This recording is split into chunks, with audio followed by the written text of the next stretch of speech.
Guys, how the hell are we? Hope everyone is having a good week. So, those on the podcast, welcome back to the Last Day podcast. As always, guys, well, as of last week, we're going to be doing this in vlog format as well. So, there will be some visuals coming up on the screen. So, if you want to watch back to YouTube, then go for that as well. So, I just want to say, first of all, thanks so much for everyone that watched the first episode last week. I got over 100 views on YouTube, which is great. It doesn't seem like much to many, but obviously when I haven't been doing YouTube consistently, that is really, really good. So great to see that, and I hope you got something from it. And again, if anyone is listening back on the podcast, then I definitely would recommend you to go check out the YouTube video as well, because I'm going to be going through some of the data and stuff today, and some of the things that we've seen in the first week within the group and stuff. So go check that out in the show notes of the podcast. I'll put the link to the YouTube as well. So with today's session, guys, we're going to keep it sharp enough if we can, right? But I just wanted to give you an update of how things have been going so far. It's only day 5, right? So I'm going to be releasing this on Monday, but I'm recording it on Friday. So it's only day 5 of the diet and the challenge. But there is definitely a few things to share with you already on how our clients are getting on within the challenge, but also some of the lessons I've had myself from starting my own diet, okay? So one of the biggest things that's come up for us this week has actually been around tracking calories. So I did a session yesterday with the group, and we talked a lot about this. And especially if you're new to tracking calories, it can be a very, very overwhelming thing if you don't understand it. And you can become very, very obsessive with it as well if you don't learn how to just kind of relax around it and use it in the right way. Okay, so within today's episode, what I'm going to do is I'm going to take you through some of the biggest lessons when it comes to calorie tracking. I'm going to give you some tips around how you can use that, and basically just find a rhythm with calorie tracking that serves you, but it doesn't overwhelm you or make your life very kind of restrictive or obsessive, because it's actually there to be the opposite. It's there to help you get results, but also to be flexible with things. But it's always with how you use it. And I know this is interesting because so many different people have so many different personality traits, right? So some people tend to get more obsessive than others when it comes to certain things, needing full control, needing things to be almost perfect. And I know with tracking calories, because there's a number attached to it, it's kind of like scales. When there's a number attached to it, we can get very caught up on the actual numbers, as opposed to understanding that it's imperfect, but it's just getting us in the ballpark, right? So I'm going to go through all them things with you in today's session.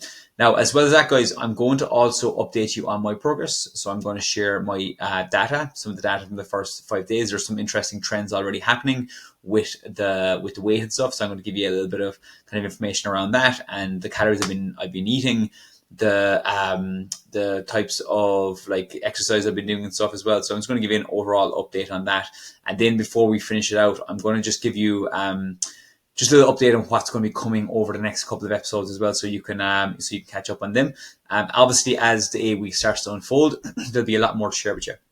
And there'll be a lot more kind of lessons coming up. And I haven't even planned out these 8 episodes, because I want to kind of see what comes up in the group first, because it's been very, very interesting to see what has come up. And I can kind of share lessons off that, because a lot of the people in the group challenge at the moment are going to be very similar to you in terms of what you're struggling with. So I know that will definitely help you as well. All right, so let's get into the calorie tracking. First of all, with calorie tracking, right, it is very, very much a case of learn by doing and getting better over time. So always the people that join my program, the first week, it's kind of like there's overwhelm, especially if they haven't done it before. Now, we have lots of videos showing people how to do it, and the kind of most efficient way to use calorie tracking. But I think a big thing for a lot of people is just throwing themselves into it, right? Try not to be obsessive, but just learn by doing. You're going to make mistakes at the start. And for most people that are starting new, even thinking about calories and getting awareness around calories and eating better foods, you're going to progress straight away. You don't need to be perfect with that. So if you're starting anew, right, and you're starting to track calories, just take solace in the fact that you even being conscious of your calories is going to have a huge impact in your food choices. And you improving food choices is going to have a huge impact on your calorie intake in general, right? And that's going to get you into a deficit without even having to get too kind of caught up in the numbers.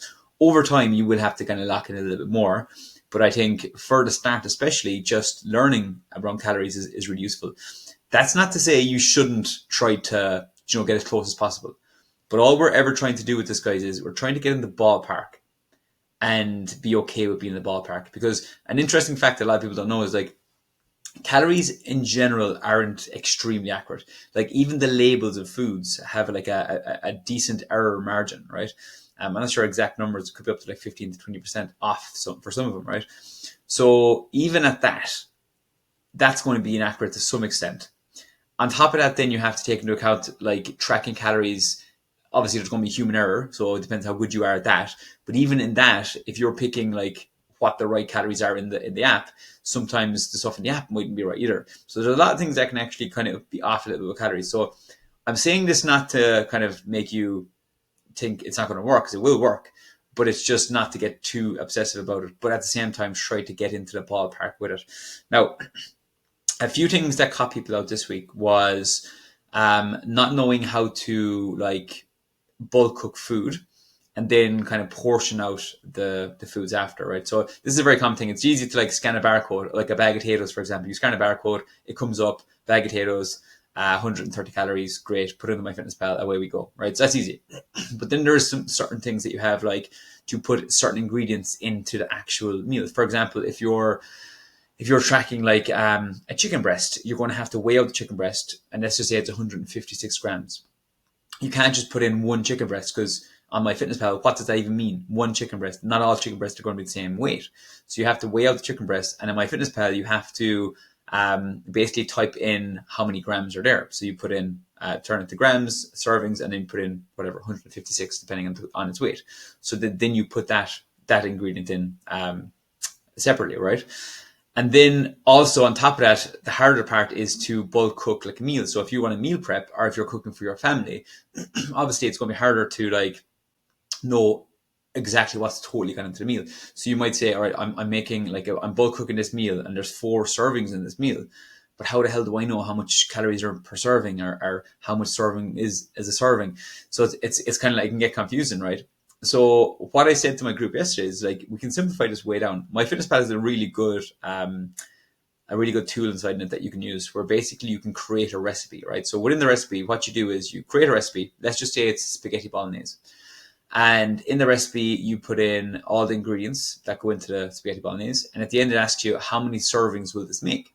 So then let's just say you say, okay, this will probably make 4 servings. So then from there, MyFitnessPal will basically break down what each serving then will be. Now you might ask, okay, well, how do I know if I'm taking in like the right amount of serving? This is where we have to get into the ballpark. If you're the only one eating the meal, it's going to work itself out over the week anyway. Because if you overestimate the first day, you'll underestimate the next day, because it's going to balance itself out. It's going to be the same amount of calories like over the week, because you're eating the whole meal. If you're cooking for someone else, or if you're cooking for a family, then it's just a case of taking the best guess.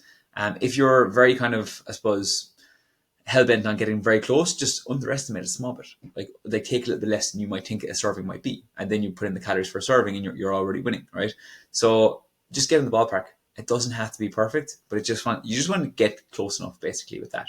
So that was a big thing that came up this week for people. I actually have a full video, guys, on how to track on MyFitnessPal and how to overcome some of the mistakes that come with that as well. So if you want me to send that on, just DM me a message on Instagram, Coach Mike Finnegan, and I will send it on to you, no problem, for free.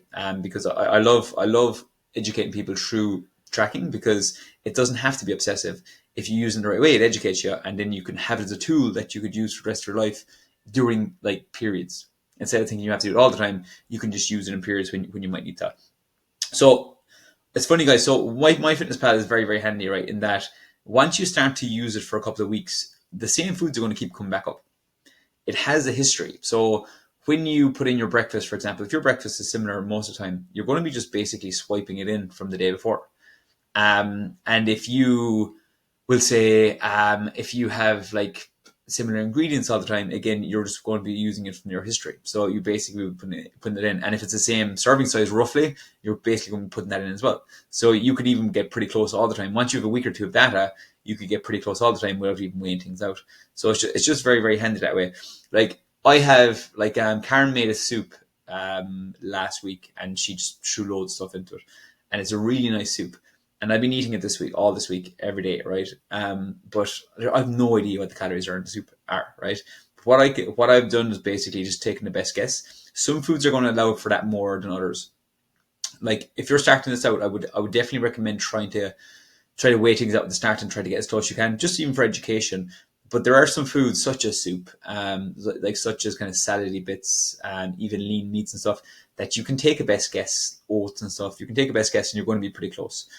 Other foods don't allow that for that as much. Like if you're taking a best guess with things such as butter and cheese, like high calorie sauces, you could be a good bit off because like a small bit of an error with that can lead to high calories. Like if you're 10 grams off in mayo, it could be, 60, 70 calorie difference.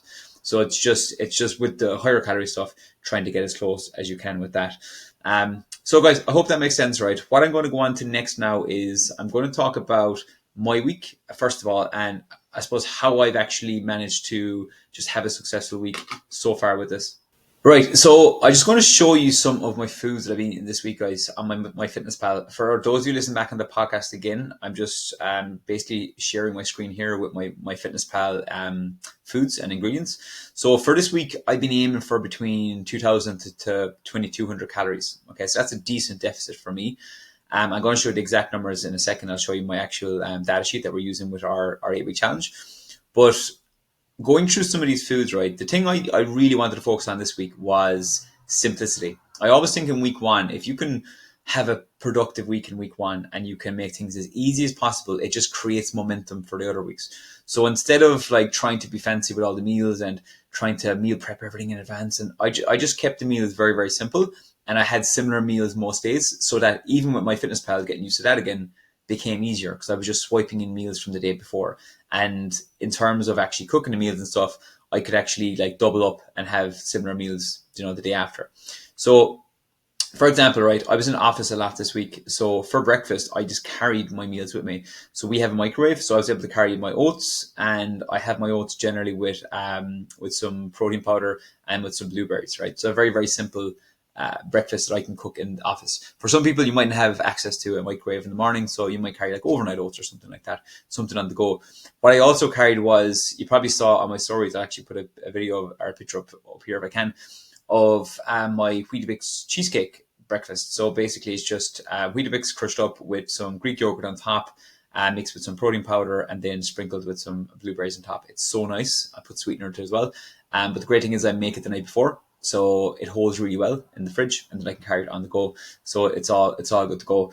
For my lunch, very, very simple. I had the soup that I talked about earlier, the Karen made, and I also had just a bit of a chicken salad. So just salad with some chicken, some cheese, and a bit of sauce on top of it as well. So very, very simple, but very easy to make the night before and just carry on the go with me as well. With the soup, obviously, I had a microwave, so it was easier for me to do that.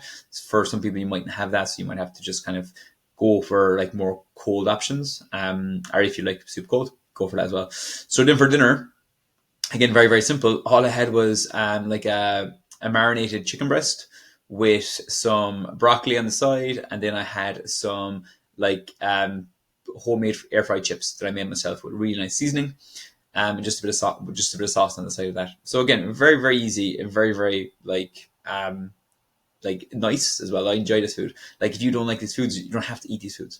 These are the foods I like. So for my breakfast, basically I had just over 500 calories. For my lunch, I had under 500 calories. And then for my dinner, I had about 500 calories. So each one of the meals roughly worked out to 500 calories. And my main meals. Now, could you have more or less? Yes. It doesn't matter how many calories are in each meal. It just matters how much overall you're taking in throughout the day and throughout the week on average. Okay, so it doesn't matter specifically how many calories are in each meal. Obviously, you want to find the balance of like filling yourself without grossly overeating early in the day to the point where you have no calories left with. So what I like to do, guys, I always like to eat more in the evening.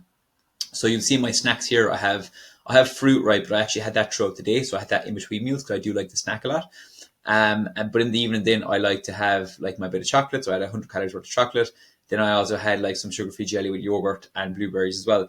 So I like to save some calories from the evening. Now, this day was actually 1,900 calories because I wasn't very hungry. It was one of my first days, and I had been eating a lot coming into this, so I wasn't really hungry. So I didn't mind eating a little bit less on the early days, right? But what I will be doing going forward is basically playing around with how hungry I am in a given day. So if I went up to 2,200, I could have had 300 calories extra on that day. And here's a huge lesson for you guys, right? I had a client last week that basically said to me one of her biggest wins so far on the program was that she was hungry on a given day and she had already hit her calories. And she didn't even text me to ask me this question, but she did it herself.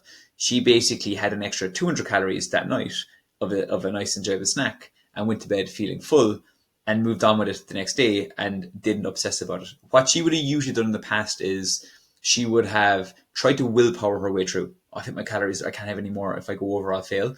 And then what would happen is she might get through that night or the next night, but then eventually it would just lead to like a binge out, and then she'd feel even worse for it, right? So control and flexibility is a huge, huge part of this whole journey.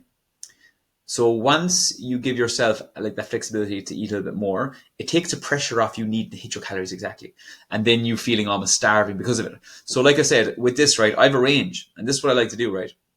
I give myself a range. I say 2,000 to 2,200 calories, but even 900 calories sometimes isn't a big deal. I don't like to go too much lower than that because I think you're just asking for trouble long term, right? But anywhere between 300 to 400 calories either side is fine within reason. Okay. Now, what I like to do with this then is I will say, all right, I'll aim for 2,000 calories today. But at the end of the day, if I want 2,200 calories, I'll have 2,200 calories. 2,200 calories is still a good deficit for me. But obviously 2,000 calories is a bigger deficit and it'll be a little bit quicker. So if I feel I can hit 2,000 and it's easy, I'll hit 2,000. This also then allows me a little bit of leeway. For example, if later in the week I have a little bit extra because of the weekend or something comes up, and let's just say I've been kind of, I don't want to call it banking because I think banking is a bad way to put it, because that can easily cause like a binge restrict cycle. And this is where you have to be really careful, guys. You have to be careful not to create a cycle where you're overeating, restricting, overeating, restricting. This is not that. This is about giving you flexibility within a range and then allowing for a little bit of extra at the weekend if you need to. You still have to be very conscious of the weekend. You can't just say, oh, YOLO, I've saved so many calories. You have to be conscious of that as well. But let your kind of hunger and the day kind of be your guide. Because some days you'll just be starving, other days you just won't. And you can have that little bit of extra flexibility within that to help you. Okay, but you don't want to be grossly undereating either, because that will eventually catch up with you and you'll eventually end up just overeating, and it'll make the whole process that much harder. So that was a big win for her. Okay, so she was able to actually feel in control, and she gave herself that flexibility, and she actually just kind of balanced it out throughout the week.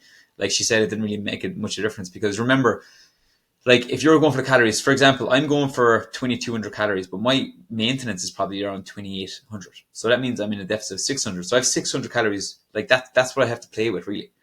So even if I'm eating 2,500 calories, I'm still in a deficit. It's just a smaller one. So just because you don't hit your calorie exactly, and this is where a lot of our clients in the challenge this week got a little bit caught up. They were like a little bit over the calories and they were getting obsessive about it. But the reality of it is, you can go over the calorie target you set yourself, because if you're giving yourself at least 500 calories kind of play with, and that's the deficit you want to be aiming for really, then you've got a little bit of leeway within that. Okay, so it's not the be all and end all. So guys, hope this has helped you. So that's basically what my food kind of looked like. But other than that as well, if you look at my Tuesday, it's a very, very similar day. So my breakfast is very similar. And again, I do that because I like it, and I don't have to keep changing it up. My lunch was very, very similar. My dinner changed a little bit. I had actually prawns instead of the chicken and stuff, but again, very similar other ingredients that make up that. And my snacks were quite similar. So you don't have to eat the same things all the time, but there's no problem with eating the same things all the time, especially at the start, just to build some momentum. That's what one of my clients said to me this week. She was surprised that I actually recommended her eating kind of similar stuff, because she always thought, she had to change it up the whole time. But the way I look at it is, change it up when you need to change it up. If you get sick of something and you're bored of it, change it up. Like, there's no magic foods out there. It's just about hitting your calories, staying full, and being consistent. So yeah, keep it as simple as possible, because that's the thing that's worked for me really well this week. Right, so I'm just going to take you through. So finally, guys, my week just gone and some of the data. So again, anyone listening to the podcast, you won't get to see it, but I'll talk through some of this, right? So just in front of me here on YouTube, I'm showing my metrics for the week. So on our tracking sheet that all our clients are actually using. So it's a very, very simplified tracking sheet, and it's just really handy to stay accountable with all these targets. And I don't know about some people, guys, but I love having numbers and targets in front of me. I love setting myself the challenge of hitting them, ticking the boxes, and just moving forward day by day, right? So an interesting one this week, and I shared this on my socials if you've been looking, is my weight, right? So with it between Monday and Thursday, I dropped over 3 pounds in weight on the scales. Now, I've been taking my weight, and if you're ever doing this, take your weight at a consistent time of the day, consistent condition. So after you go to the toilet, roughly in the same clothing, same time. Okay, so don't have food in your stomach and stuff as well. So try to do it first thing in the morning. You don't need to do it every single day. I do it because I'm just in the habit of doing it. But it's important that you keep it consistent, because otherwise they're just going to be all over the place. So you can see, even though I've been keeping it consistent, my weight on Monday was 76.6. And then my weight on Thursday was 75.1. So that's over 3 pounds of a drop within the first 3 or 4 days, right? So this is, again, very, very normal. When you start the diet, a lot of the initial weight you lose is going to be through water. It's going to be through glycogen, which basically is the stored form of like carbohydrates in your muscles. And also it's going to be from like just food volume. You're eating less food. Like you've less calories and actual food volume literally in your stomach digesting. So you're going to have less weight. Now, some of these days I've also had like soccer the day before, and I had, like, you can see some of my steps on Wednesday were 22,000, but that was including soccer training. So my weight the next day was obviously going to be lower because I have less fluid in the body, less, like I said, glycogen, which is carbs. You use that when you're burning off in exercise, and less water in general, right? Now, something to note, losing water weight isn't going to impact hugely how you look. And a lot of people get very excited when they see a huge weight drop. It's like, well, should I try to get rid of the water and the glycogen? Is that making me look fat? It's like, no, fat makes you look fat, right? So we only want to focus on fat loss. That's why in the first week of weights, it doesn't matter what my weight is saying right now. I have an average reading down here, you can see, which is 75.8. So that's my average for this week. All we want to look at here now is, okay, well, what's the average going to look like next week? And then what's the average going to look like in week 3 and week 4? And then we can start to get a bigger picture. I'm not going to show you the trend graph yet because we haven't got enough data. But in the next couple of weeks, I will show you the trend graph and show you how it's going as well, so you can get a picture of how it actually looks, okay? Now, so that was my weight. You can see today, Friday, my weight is hiked up by 0.4. A lot of people get very, very caught up in the day-to-day readings. So they might see the weight hike up thinking, what did I do yesterday? Did I do something wrong? I ate less calories yesterday than I did the day before, and my weight went up today compared to the day before. So it's not that I'm 100% in a calorie deficit. I've done this long enough to know I'm 100% in a calorie deficit. So you need to lean on that more than the weight and the scales on a daily basis. So I always say to my clients, is like, are you confident you're in a calorie deficit today? If the answer is yes, then stay patient. If the answer is no, then why weren't you in a calorie deficit? What do we need to do in order to get you back into a calorie deficit? And if you're not sure, then we will basically go through and assess, okay, well, what have you eaten? What have you eaten today? How many steps have you done? And then we'll assess. But again, like I said, there's 500 or 600 calorie like to play with. So you should be in a calorie deficit if you're tracking well and you're not taking the piss. So that's where my weight is. As I said, as we go through this process, I will give you more kind of information on that, but that's where it is right now. So it's up and down a little bit, but it's been trending downwards. My calorie intake has been on average just over 2,000 calories, so 2,038. Now the calories you see here, they're like, it's not exact. Like, for example, yesterday it came out at 1,900 and something on my fitness pal, but I just gave myself a little bit of a buffer. So I said, oh, I had an extra bite of this. I had an extra sweet during the day. I didn't really track that. So I just gave myself an extra 100 calories in the tracking sheet, right? Again, no big deal. We're not trying to be perfect with it. Obviously, you have to be careful because sometimes people will do that, but they'll take the piss. Where they'll be eating just by eating loads and loads of stuff, and they're like, oh yeah, I'll just compensate a little bit of my fitness pal. So they'll eat an extra 300 calories and then they'll like put in an extra 100. So you have to be honest with yourself as well, which that's important. I put in my protein here. You don't have to worry too much about that if you're starting off, but I'm aiming for about 170 grams of protein, so that's where I'm at. My step average for the week has been just under 15,000. Now again, that's quite high. Don't think you need to do that. You don't. If you're getting 8,000, 9,000, you're winning, right? I have a lot of activity normally, which is why I'm probably going to lose weight relatively quickly, because of the fact that my calorie deficit is going to be a little bit higher because of it, right? But for some people, you're not going to be able to manage that without getting very, very stressed, and it's going to have a net negative on your overall results because you won't be able to keep it up. I can keep this up because I'm doing soccer anyway. So that's a lot of my steps. So on Monday I had soccer, on Wednesday I had soccer. So that's why my steps are quite high. On the other days, they were about 11,000. Or 12,000. So they were lower on the days I wasn't playing soccer. So that if I hadn't soccer, I'd probably be in and around 11,000 roughly. In the notes here, then I put in the sessions I've done. So I did training, two days, and then I did 2 gym sessions. So that's my week so far. I've still got another 2 gym sessions to go. Again, that's a lot of exercise for me, guys. My gym sessions aren't crazy intense. So one of them was a rehab exercise or session. The other 3 will just be upper body. My soccer has literally just been training that I've been enjoying, so it hasn't been a really hard thing. With exercise, I'm going to go into that next week. So that's the episode for next week, guys. I'm going to go into exercise. I'm going to talk through what's too much, what's enough, and what you should be aiming for in order to make it sustainable for you. So on next week's episode, I will go through that. So check that out if you're interested in finding out more about that. But overall, guys, you can see things are going in the right direction. I'm happy with how everything is going. And for now, it's just a case of just keep ticking the boxes, right? Tick the boxes as we go. Just to finish this out, right? A big thing that's come up this week for us, right? And I've said this to my clients a few times, is there's 56 days here that we have to play for, right? When I say play for, I mean like you have 56 days that you can try win. A lot of people get so caught up in trying to be perfect and almost try to get streaks going, like as in how many days in a row can I hit perfect steps and perfect calories and perfect everything. If you go in with that mindset, you will break, you will fail, you will not stick at it. And at the first sign of a slip, you will feel really demotivated and you'll stop doing it. So you need to think instead, right? So we 56 days to play for. Basically, how many of them days can you win, right? So for example, for the first 4 days, I won all 4 days, okay? But I will not win all 56 days, okay? I started strong, but I will not win all 56. In fact, we have a match on Saturday. We might go for a few drinks after. Saturday might not be perfect for me, right? But it doesn't matter. It doesn't need to be. Once I don't let like Saturday run into Sunday, run into Monday, run into Tuesday, that's where the biggest issues come. I always give the analogy, right, to my clients of like a cruise ship versus like a sports car. A lot of clients think whenever they make a slip, it's like turning the steering wheel in a sports car going at 100 miles an hour. They think they're going to just do a 180 and they're just going to spin around the road. But in reality, when you make a little bit of a slip or you make a change in your diet or whatever, it's more like a cruise ship. It's really, really slightly, if you turn the steering wheel in a cruise ship, it'll really slightly change direction. And if you make maybe 100 slips, the cruise ship will eventually be, turned 180. But it never happens from one slip. So it's always about the compounding mistakes you make after a slip that actually add up.